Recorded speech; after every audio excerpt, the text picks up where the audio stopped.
Jangan lupa subscribe YouTube channel Metro TV News dan jangan lupa nyalakan notifikasinya. Memiliki rumah sendiri tentu menjadi impian banyak orang ya, namun tidak semua orang bisa dengan cepat membeli rumah karena harganya yang tidak murah. Untuk bisa membeli rumah, dana yang dibutuhkan tentunya tidak sedikit ya, apalagi jika rumah yang diinginkan memiliki ukuran yang besar dan juga berada di kota besar. Maka dari itu, untuk bisa mewujudkan keinginan tersebut, banyak orang yang memilih membeli rumah dengan sistem KPR. Namun tidak sedikit juga orang yang belum mampu membeli rumah meski ada pilihan KPR lantaran terkendala DP yang cukup mahal.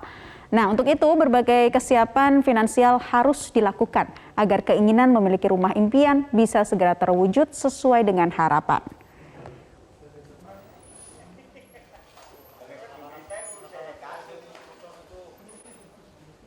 Nah, lalu apa saja nih hal-hal yang perlu dipersiapkan agar proses membeli rumah impian bisa terlaksana sesuai dengan harapan? Kita akan membahasnya dengan perencana keuangan. Ada Mbak Prita Gozi. Halo Mbak Prita. Halo Mbak Naila. Iya, tadi kita sudah menampilkan informasi soal beli rumah nih. Saya selalu melihat apa yang kemudian Mbak Prita sampaikan sebelumnya di sosial media Anda, bahwa kalau beli rumah itu jangan pakai emosi, tapi pakai perhitungan. Nah, perhitungan seperti apa yang perlu kita tahu? Pertanyaan yang bagus. Nomor satu yang harus kita cari tahu adalah berapa harga rumah yang mampu kita beli. Secara umum kita bisa mengukurnya dengan menghitung penghasilan setahun kita berapa, kemudian kita kalikan 5. Jadi kalau dalam hal ini saya ambil contoh ada seseorang yang penghasilan setahunnya misalnya 100 juta rupiah, berarti dikali 5, maka harga rumah yang mampu dibeli oleh orang ini maksimal adalah 500 juta rupiah. Yang harus dipahami 500 juta rupiah itu adalah harga rumah secara keseluruhan, termasuk juga biaya-biaya yang terkandung di dalamnya seperti PPN, pajak, biaya notaris, biaya lain-lain itu sudah harus dimasukkan dalam perhitungan. Yang kedua, baru kita masuk ke dalam berapa sih uang yang kita miliki. Jadi kalau memang orang ini sanggup membeli tunai, Mbak Naila, ya silakan. Tetapi kalau dia tidak sanggup, berarti dia akan lari ke KPR.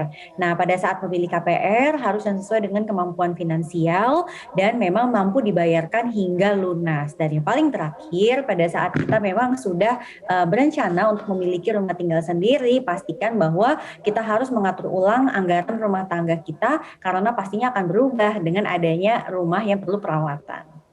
Iya, jangan sampai juga kita tergiur dengan DP yang murah, kemudian kita tidak mempertimbangkan hal-hal lainnya seperti yang tadi Mbak Prita katakan, ada akte jual beli, kemudian jasa notaris dan lain-lain yang kurang lebih sekitar 10%. Nah, bagaimana kemudian kita bisa benar-benar memiliki perencanaan keuangan yang matang sebelum memutuskan untuk membeli rumah, Mbak Prita?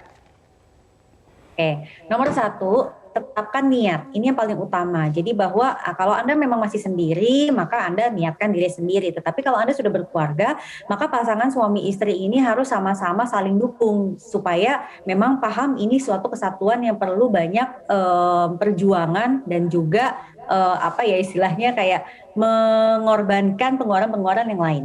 Yang kedua, setelah kita yakin bahwa rumah tinggal merupakan jalan keluarnya, maka kita hitung sesuai perhitungan yang tadi saya sebutkan. Berapa rumah yang mampu Anda beli, apakah Anda memiliki kemampuan untuk membelinya tunai atau Anda perlu dibantu dengan fasilitas pinjaman.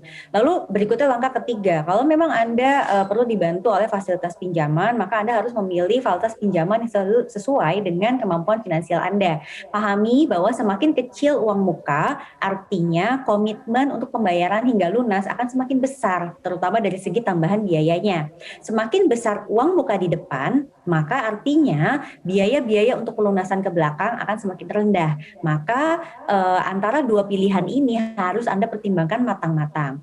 Lalu yang keempat, Anda perlu sekali untuk memahami kalau misalnya memang Anda harus menjalankan program KPR atau cicilan, pastikan bahwa Anda memang memiliki penghasilan yang stabil. Artinya Anda punya sustainability, Anda punya keberlanjutan. Anda tahu bahwa kalau kondisi Indonesia misalnya seperti sekarang pandemi dan lain-lain, Anda tetap bisa membayarkan cicilan atau komitmen pinjaman tersebut. Dan yang paling terakhir, Anda harus memahami di mana kira-kira nanti Anda akan pensiun karena lokasi tempat tinggal yang Anda pilih sebaiknya memang yang Anda akan pergunakan untuk jangka yang cukup panjang. Nah, itu menjadi pertimbangan, apalagi kalau misalnya bisa lunas sebelum masa pensiun, itu juga menjadi salah satu pertimbangan ya Mbak Prita. Tapi sebenarnya idealnya gimana sih kalau untuk kita memberi rumah dalam kondisi saat ini? Apakah sebelum menikah, sesudah menikah, atau sudah punya anak, atau gimana? Pastinya berbeda. Jadi kalau kita sebelum menikah ya otomatis itu menjadi harta pribadi kita. Tetapi setelah kita menikah ya kemungkinan itu akan menjadi harta bersama. Kalau kita membeli pada saat kita belum menikah, umumnya sih kalau untuk perempuan itu bisa saja nantinya menjadi aset investasi. Untuk pria juga bisa seperti itu. Tapi pada saat kita sudah menikah, pembelian hunian pertama umumnya akan kita pakai sendiri. Oleh sebab itu pastikan hunian yang Anda beli harus sesuai dengan gaya hidup Anda. Misal, kalau Anda memiliki gaya hidup yang senangnya simple, mudah, dekat kemana-mana, Anda suka pakai transportasi umum, ya barangkali hunian berbentuk apartemen lebih cocok untuk Anda yang memang lebih dekat ke lokasi bekerja. Tapi kalau Anda memang sudah punya anak yang membutuhkan halaman yang lebih luas, ya mungkin artinya membeli lokasi yang lebih di pinggiran kota, lebih di suburb adalah hal yang lebih cocok untuk keluarga Anda. Nah, pembahasan ini juga tidak melulu untuk kita kemudian membahas mengenai orang-orang yang niat membeli rumah nyicil atau KPR, tapi juga untuk mereka yang sudah punya anggaran membeli rumah secara lunas. Apa-apa saja nih Mbak Prita yang harus diperhatikan agar kemudian ke depannya kita sudah matang, tidak boncos keuangan kita, tidak habis semua. Oke, nomor satu, Anda mau beli lunas ataupun beli dengan sistem KPR, pastikan Anda tetap harus punya dana darurat. Saya sering dapati orang saking kepengennya belinya cash, kemudian dia habiskan semua uang tabungan tanpa sisa. Padahal kehidupan kita terus berjalan, kita tidak pernah tahu apa yang akan terjadi, jadi pastikan Anda tetap memiliki dana darurat. Yang kedua, kalau Anda membelinya secara tunai, berarti Anda harus pastikan Anda perlu membeli asuransi kerugian sendiri, karena kalau Anda membelinya dengan bantuan fasilitas pinjaman, biasanya di dalamnya itu sudah ada asuransi kebakaran dan lain-lain. Tetapi kalau tidak, berarti Anda yang harus menanggungnya sendiri. Kemudian yang ketiga, pastikan juga memang surat tanahnya dan legalitasnya itu sudah jelas gitu. Jadi yang saya sering dapati itu beberapa orang misalnya memberikan direct message di media sosial saya juga, mereka bilang bahwa nggak kepingin belinya itu dengan KPR, tetapi ternyata nyicil langsung kepada penjualnya. Delalah nyicil langsung kepada penjualnya, ternyata surat-surat tanahnya itu tidak lengkap. Bahkan kemudian surat itu ternyata under sengketa gitu loh. Jadi akhirnya bingung penyelesaiannya. Sedangkan karena tidak ke lembaga keuangan, ya otomatis penyelesaiannya jadinya antar pribadi gitu. Itu yang harus Anda perhatikan. Ternyata banyak-banyak hal lain yang juga menjadi pertimbangan kita sebelum memilih untuk membeli rumah. Nah, Mbak Prita, kalau terkait lokasi gimana nih? Banyak orang-orang yang kemudian ingin mencari rumah murah, tapi lokasinya cukup jauh. Nah, setelah itu kan kita harus mempertimbangkan lagi untuk biaya transportasi kita sehari-hari. Baiknya saran dari Mbak Prita seperti apa? Saran saya, Anda harus paham gaya hidup Anda seperti apa. Artinya begini, kalau memang Anda bekerja di tengah kota, kemudian Anda membutuhkan waktu yang cukup cepat. Jadi artinya semakin jauh lokasi tempat tinggal kita akan menghabiskan banyak waktu di jalan. Itu menjadi tidak efisien. Tetapi kalau gaya hidup Anda misalnya Anda mampu bekerja dari mana-mana saja, pekerjaan Anda bisa dilakukan dari rumah, dari mana-mana, sebenarnya itu tidak menjadi masalah. Jadi kenali diri Anda itu menjadi kata kunci. Yang kedua, Anda juga harus lihat lokasi sekitarnya seperti apa. Mungkin rumahnya indah, rumahnya bagus, tetapi kalau infrastrukturnya belum ada atau belum jadi, maka akan repot juga. Karena artinya kita pribadi yang harus menyediakan semua infrastruktur sebelum semua yang ada di sekelilingnya itu sudah jadi. Kira-kira seperti itu Mbak Naila. Oke, baik. Nah, ini sepertinya mudah saja gitu bagi orang-orang yang ingin membeli rumah tapi mereka punya penghasilan tetap. Tapi bagi mereka yang tidak punya penghasilan tetap, harusnya seperti apa Mbak Prita?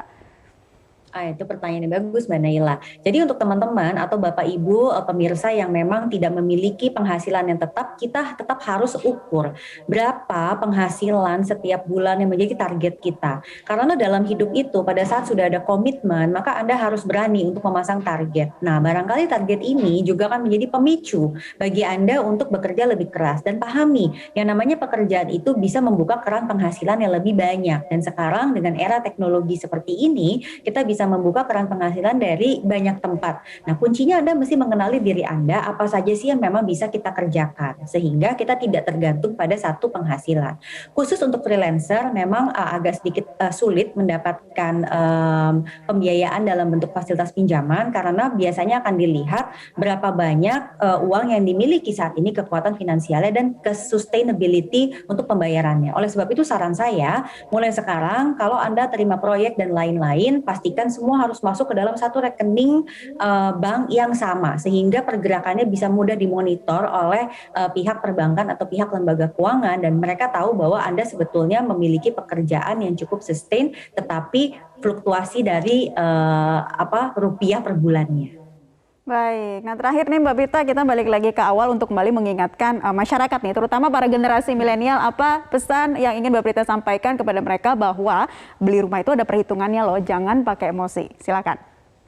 Ya, milenial saya paham sekali bahwa Anda semua pasti ingin memiliki hunian rumah tinggal sendiri. Namun pastikan pada saat Anda membeli hunian rumah tinggal, hunian ini memang untuk Anda, bukan untuk orang lain. Artinya, sesuaikan dengan gaya hidup Anda, sesuaikan dengan kemampuan finansial Anda, dan sesuaikan juga dengan seperti apa visi misi hidup Anda ke depannya. Perhitungan itu penting dan sangat mudah dilakukan. Anda bisa lihat banyak sekali simulasi di sana-sini, dan pastikan Anda mengambil keputusan tidak dengan emosi semata, tetapi pahami bahwa komitmen untuk pembelian rumah tinggal adalah selamanya.